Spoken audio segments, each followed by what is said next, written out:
आइए चलिए हम लोग गीता का पहला अध्याय पढ़ते हैं। धृतराष्ट्र बोले, हे संजय, धर्मभूरि कुरुक्षेत्र में इकट्ठे हुए युद्ध की इच्छा वाले मेरे और पांडवों के पुत्रों ने क्या किया।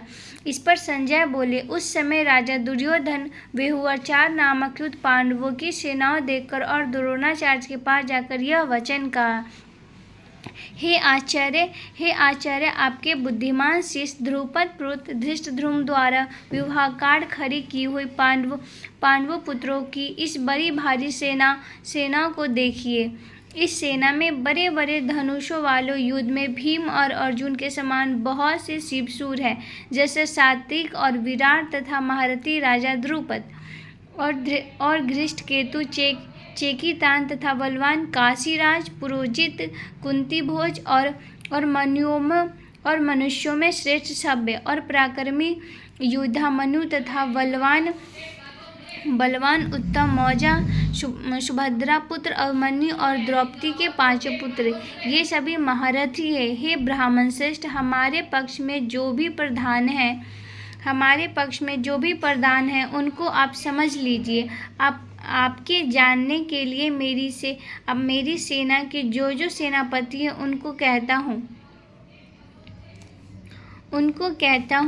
एक तो स्वयं आप और पितामह भीष्म तथा कर्ण और सम्राट विजय कृपाचार्य तथा वैसे ही अश्वत्थामा विकर्ण और सोमदत्त का पुत्र भूरिश्रवा तथा और भी बहुत से शूरवीर अनेक प्रकार के शस्त्र अस्त्रों से युक्त मेरे लिए जीवन की आशाओं को त्यागने वाले सबसे सब युद्ध में चतुर है।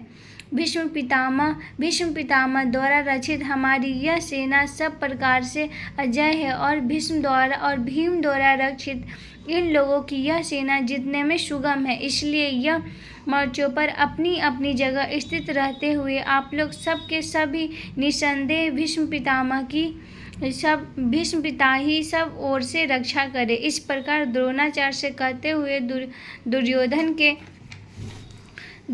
के वचनों को सुनकर कौरवों में वृद्ध बड़े प्रतापी पितामह भीष्म ने उस दुर्योधन के हृदय में हर्ष उत्पन्न करते हुए उच्च स्वर से सिंह की नाद के समान गरजकर शंख बजाया। उसके उपरांत शंख और नगाड़े तथा ढोल मदरिट और निकसिहादी बाजे एक साथ ही बजे। उनका वह शब्द बड़ा भयंकर हुआ। उसके अनंतर सफेद घोड़ों से युक्त उत्तम रथ में बैठे हुए श्री कृष्ण महाराज और अर्जुन को भी अलौकिक शंख बजाए। उनमें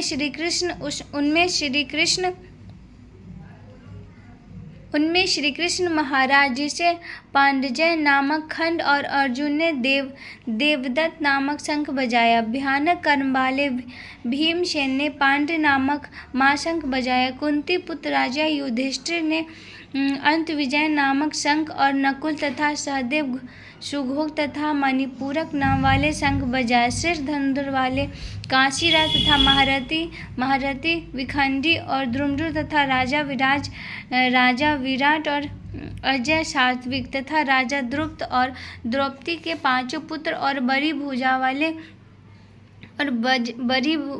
वाले सुभद्रा पुत्र अभिमन्यु, इन सब ने हे राजन अलग अलग शंख बजाए।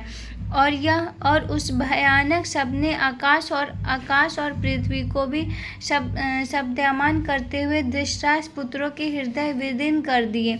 हे राजन, उसके उपरांत कपिध्वज अर्जुन ने खड़े हुए धृतराष्ट्र पुत्रों को देखकर उस शस्त्र चलने की तैयारी के समय धनुष उठाकर हर्षिकेश श्री कृष्ण महाराज से यह वचन कहा, हे अच्युतर, मेरे रथ को दोनों सेनाओं के बीच में खड़ा करिए।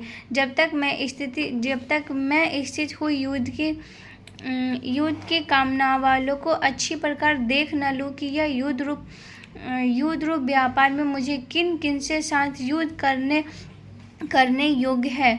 दुबुद्धि दुर्योधन का युद्ध में कल्याण का चाहने वाला जो ये राजा लोग इन सेनाओं में आए हैं, उस युद्ध के करने वालों को मैं देखूंगा। संजय बोले, हे धृतराष्ट्र, अर्जुन द्वारा इस प्रकार कहे गए महाराज श्री कृष्णचंद्र ने दोनों सेनाओं बीच में भीष्म और द्रोणाचार्य के सामने और संपूर्ण राजाओं के सामने उत्तम रथ को खड़ा करके ऐसे कहा कि हे पार्थ, इन इकट्ठे हुए कौरवों को देख। उसके उपरांत प्रथापुत्र अर्जुन ने उन दोनों ही सेनाओं में स्थित हुए पिता के भाइयों को, पितामहों को, आचार्यों के मामकों को, भाइयों को, पुत्रों को, पौत्रों को तथा मित्रों को, ससुरों को और सुहृदों को भी देखा। इस प्रकार उन खड़े हुए संपूर्ण बंधुओं को देखकर वे उपरांत करुणा से युक्त हुए कुंती पुत्र अर्जुन शोक करते हुए यह बोले, हे कृष्ण, इस युद्ध की इच्छा करने वाले खड़े हुए स्वजन समुदायों को देखकर मेरे अंग शिथिल हुए जाते हैं और मैं मुख भी सूखा है और मेरे शरीर में कफ तथा सोमाग होता है तथा हाथ से गानी का धनुष गिरता है और त्वचा भी बहुत जलती है तथा मेरा मन भ्रमित सा हो रहा है, इसलिए मैं खड़ा होकर रहने को भी समर्थ नहीं हूँ। हे केशव, लक्षणों को भी विपरीत ही देखता हूँ तथा युद्ध में अपने कुल को मारकर कल्याण भी नहीं देखता।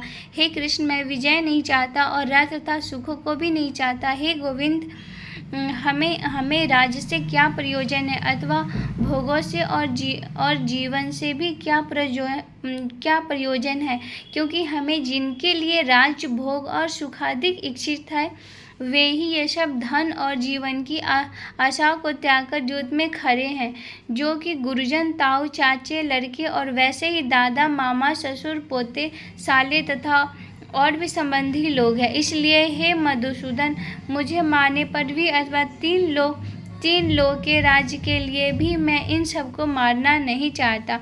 फिर पृथ्वी के लिए तो कहना ही क्या है। हे जनार्दन, धृतराष्ट्र के पुत्रों को मारकर भी हमें क्या प्रसन्नता होगी। इस आततायियों को मारकर तो हमें पाप ही लगेगा। इससे हे माधव, अपने वास्तव धृतराष्ट्र के पुत्रों को मारने के लिए हम योग्य नहीं हैं, क्योंकि अपने कुटुंब को मारकर हम कैसे सुखी होंगे। यद्यपि लोभ से भ्रष्टचित्त हुए ये लोग कुल के नाशकृत दोष को और मित्रों के साथ विरोध करने में पाप को नहीं देखते हैं, परंतु हे जनार्दन, कुल के नाश करने से होते हुए दोष को जानने वाले हम लोगों को इस पाप से हटने के लिए क्यों नहीं विचार करना चाहिए, क्योंकि कुल के नाश होने से सनातन कुल धर्म नष्ट हो जाते हैं। धर्म के नाश होने से संपूर्ण कुल को पाप भी बहुत दबा लेता है तथा हे कृष्ण, पाप के अधिक बढ़ जाने से कुल की स्त्रियां दूषित हो जाती है और हे वानश्य, स्त्रियों को दूषित होने पर वंश संकर उत्पन्न होता है और वह वंश संकर कुल घातिकों को और कुल को नरक में ले जाने के लिए ही होता है।